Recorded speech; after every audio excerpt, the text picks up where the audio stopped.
Hello साथियों, स्वागत है आप लोगों का आज की इस नए वीडियो में। और आज की वीडियो में हम सीखने वाले हैं कि बीएमसी मशीन में जब भी हम प्रोग्रामिंग करते हैं तो वहाँ पर हम G10 के साथ L2 का यूज़ करते हैं और कुछ जगह हम G10 के साथ L10 का यूज़ करते हैं। साथ ही साथ कई जगह हम G10 के साथ L20 का भी यूज़ करते हैं, L12 का भी यूज़ करते हैं। तो आज के वीडियो में हम इसी के बारे में जानने वाले हैं कि आखिर इसका उपयोग क्या है और इसका यूज़ क्यों किया जाता है। तो आज का वीडियो बहुत ही शानदार होने वाली है और बहुत ही ज़बरदस्त वीडियो होने वाली है। और आज के वीडियो में हम ये सारे अच्छी तरीके से इसके बारे में डिटेल्स में समझेंगे, ताकि आप कभी भी अगर प्रोग्रामिंग करते हैं तो एक मॉडर्न टाइप का प्रोग्राम आप बना सकें और उसको आप मशीन पे एक सेफ्टी पूर्वक चला सकें। तो चलिए समझते हैं कि आखिर ये जो सेटिंग है जो ये प्रोग्रामिंग में यूज़ किया जाता है, इसका उपयोग है क्या। तो जैसा कि सबसे पहले मैं आप लोगों से बताना चाहूँगा कि J10 का मतलब होता है डाटा सेटिंग का, यानी कि जहाँ भी हम जहाँ कहीं भी हम G10 के साथ अगर L2 और P1 का यूज़ करेंगे, यानी G10 L2 P1 ये सेगमेंट है, यानी कि इन तीनों का एक साथ यूज़ करेंगे, तो वहाँ पे मशीन हमेशा जो रीड करेगी वो रीड करेगी वर्क कोऑर्डिनेट सेटिंग को। ठीक है, वर्क कोऑर्डिनेट सेटिंग। अब यहाँ पे G का मतलब होता है offset, work coordinate offset data setting, और LT का मतलब होता है कि जो हमारा वर्क कोऑर्डिनेट है उसका सेटिंग के लिए। और यहाँ जो P1 है वो P1 क्या होता है, आपका जो G54 का कोऑर्डिनेट होता है X, Y और Z, यानी कि G54 को रीड करती है, G54 इसको पढ़ता है। इस तरीके से हम कह सकते हैं कि अगर जहाँ कहीं भी हम G90, G10, L2, P1 के साथ X, Y, Z और B एक्सिस हम देते हैं, ये रोटरी का एक्सिस है, तो वहाँ पे क्या है, ये जो टोटल हो गया ये G54 का कोऑर्डिनेट हो गया। ठीक है, यानी कि G54 आपका क्या होगा, एक वर्क कोऑर्डिनेट बन गया। ठीक है, अब क्या है कि यहाँ पे आपको समझना पड़ेगा आखिर इसका यूज़ क्यों किया जाता है। तो जैसा कि आप लोग जानते हैं कि प्रोडक्शन डिपार्टमेंट हो या फिर कोई और डिपार्टमेंट हो, मोस्टली हम बात करने वाले हैं अगर प्रोडक्शन डिपार्टमेंट में हमारे एक ही मशीन पे बहुत सारे कंपोनेंट चलते हैं, तो वहाँ पे क्या है कि हम प्रोग्राम को इस तरीके से डिज़ाइन करते हैं ताकि हम जब कभी भी सेटअप चेंज करना हो तो वहाँ पे हम क्या है कि हम प्रोग्राम को इस तरीके से डिज़ाइन करते हैं कि वहाँ पे वर्क कोऑर्डिनेट सेटिंग को हम प्रोग्राम में ही सेट कर देते हैं। वहाँ पे आप जैसे कि देखते हैं जब हम वर्क कोऑर्डिनेट वाला ऑफसेट की पर हम जा करके ये G54, G55 में अगर हम डायरेक्ट डालते हैं तो ये क्या है, क्या है कि आपको हर बार चेंज करना पड़ता है, यानी जॉब टू जॉब अगर आप नया सेटिंग लगा रहे हैं तो उसमें चेंज करना पड़ता है। तो अगर आपका प्रोग्राम किसी पार्टिकुलर एक पार्ट के हिसाब से पहले से बनाया हुआ है और वो प्रोग्राम रनिंग में है, तो उसको आपको सेटअप चेंज करके इमीडिएटली चलाना है, तो आप सिर्फ उसमें क्या करते हैं, प्रोग्राम में सिर्फ वैल्यू डालते हैं। यानी कि मान लीजिए एग्जांपल के लिए हम एक पार्ट लेते हैं, ये हमारा कोई कंपोनेंट है और हमने इसमें तीन जगह हमारा जो है 3 लोकेशन में हमारा कोई ऑपरेशन हो रहा है, यानी कि ये मान लीजिए 54 है, ये 55 है और ये 56 नंबर है। तो ये हमारा P1 हो गया और 55 यानी कि G54 जो हो गया हमारा P1 हो गया और G55 जो हो गया हमारा P2 हो गया और G56 जो हो गया हमारा P3 हो गया। ठीक है, तो इस तरीके से हम जब कभी मान लीजिए इसको हमने होल्ड डायल कर लिया, ये होल्ड डायल करके हमने P54 का कोऑर्डिनेट बना लिया, तो ये जो होल डायल करने के बाद आपका जो मशीन जो वैल्यू आएगी मशीन में, जैसे कि जो पोजीशन आती है ना, 4 पोजीशंस होते हैं, 4 पोजीशन में आप मशीन का पोजीशन लेते हैं जब आपको कोऑर्डिनेट सेटिंग करनी होती है। तो वहाँ पे आपको जो भी वैल्यू x और y का होता है, मान लीजिए यहाँ पे x में आपका डायलिंग करने के बाद आपका कोई वैल्यू आया 260.0, तो आप यहाँ डाल देते हो 260.0, y में मान लीजिए 140.0 आ गया। ये दोनों वैल्यू आपका मशीन वैल्यू से निकल के आ जाता है। ठीक है, अब हम समझते हैं कि जो z होता है, z जो वैल्यू होती है वो कौन सी वैल्यू होती है।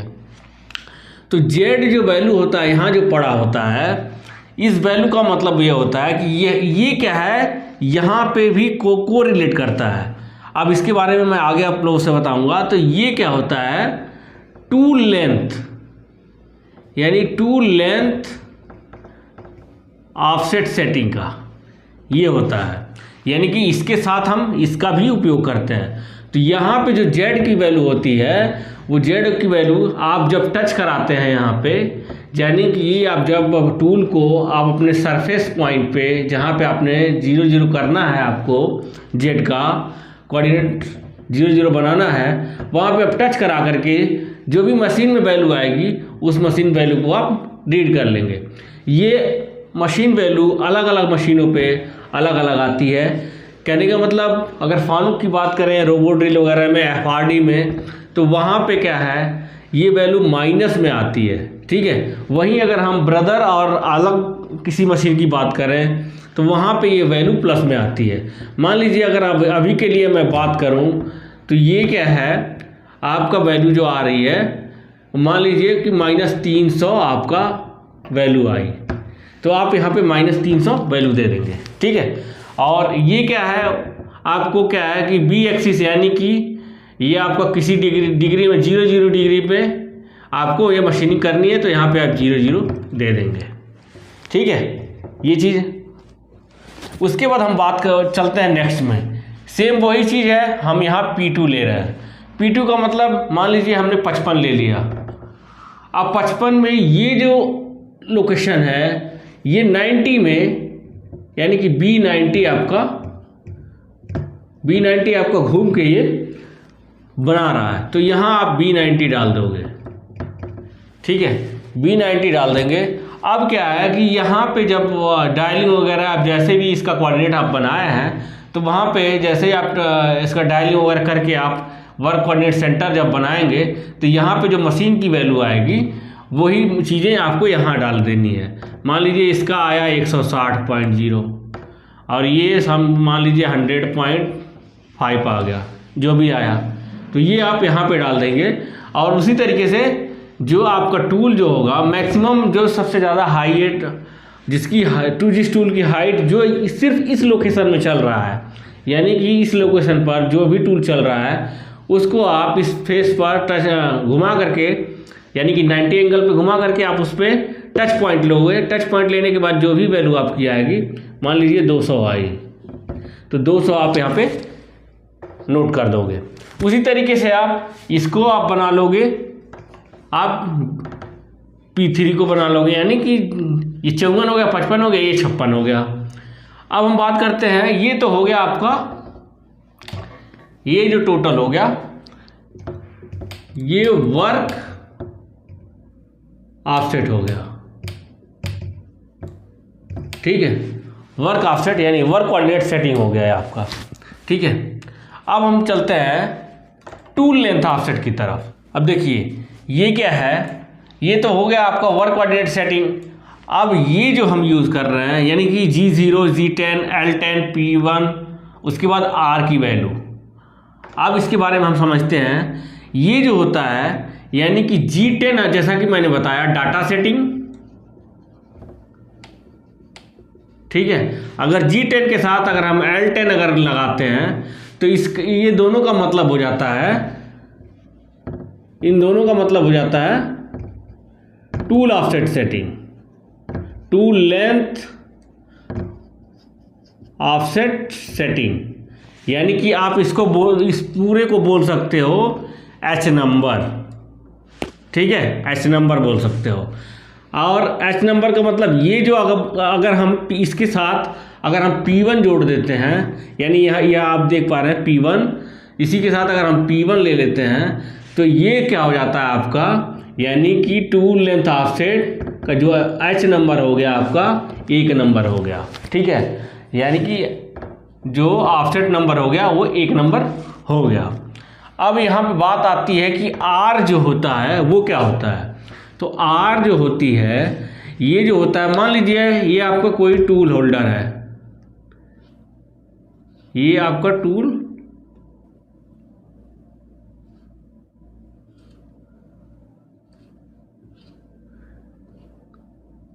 ये टूल बंधा हुआ है,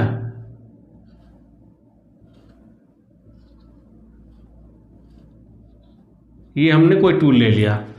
तो जैसा कि हम जानते हैं कि ये जो पोर्शन होता है, ये आपका यहाँ से यहाँ तक का जो हाइट होता है नापने के बाद, जब आप मेज़र करोगे यहाँ से हाइट, ये से ये जो हाइट होती है इसे हम बोलते हैं GPL।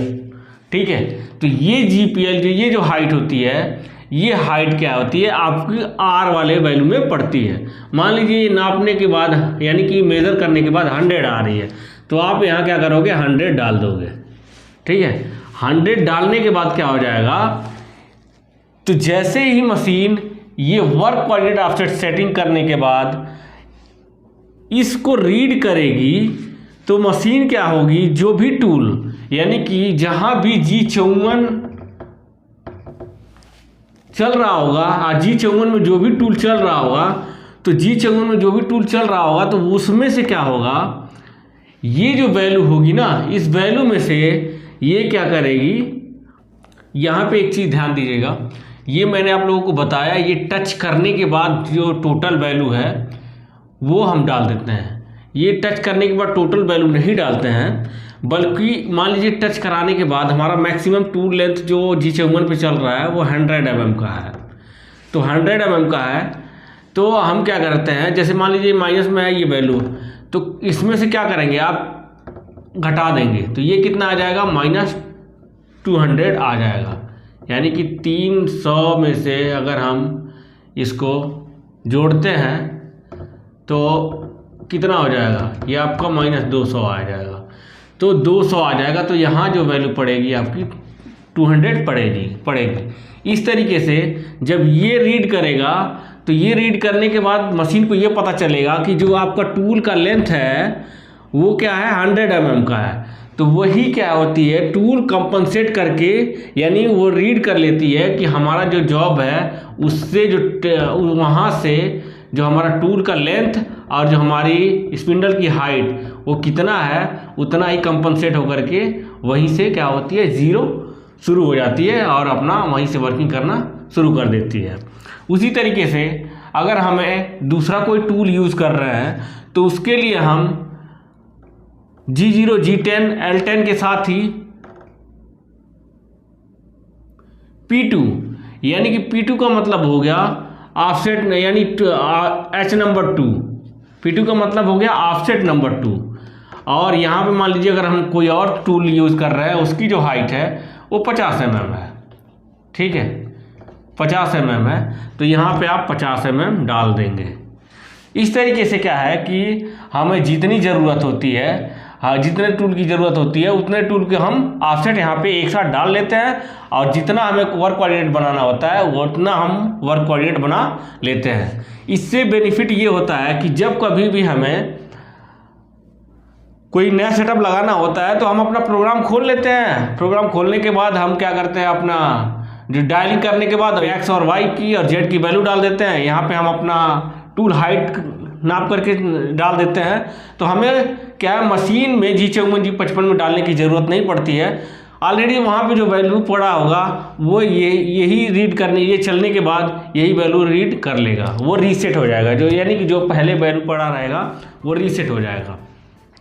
तो इस तरीके से इसका जो उपयोग किया जाता है वो ऑफसेट सेटिंग के लिए किया जाता है। इसी तरीके से अगर हम G10 के साथ L1 का यूज़ करते हैं तो टूल बियर ऑफसेट सेटिंग का हो गया, यानी कि जब कभी भी अगर हमें कोई वियर, जैसे हम वियर में ऑफसेट देते हैं तो यहाँ पे हम अगर ऑफसेट देते हैं इसके साथ यूज़ करते हैं, यहाँ P1 लिख दिया और R लिख दिया, तो यह इसके साथ अगर हम यूज़ करते हैं तो ये क्या होता है, हम वियर की तरह इसको यूज़ करते हैं। इसी तरीके से G10 अगर और L12 के साथ अगर हम यूज़ करते हैं तो इसका मतलब होता है कटर कंपनसेशन का हम यूज़ कर रहे हैं। जहाँ पे आप D का यूज़ करते हैं कटर कंपनसेशन की तरह, वही क्या है G10 और L12 की तरह यहाँ भी हम कटर कंपनसेशन के रूप में इसको यूज़ करते हैं। तो आज का ये वीडियो यहीं तक, और मिलते हैं आप लोगों से नेक्स्ट वीडियो में एक अच्छे टॉपिक्स के साथ। आई होप वीडियो आप लोगों को अच्छा लगा होगा। तब तक के लिए जय हिंद, जय भारत।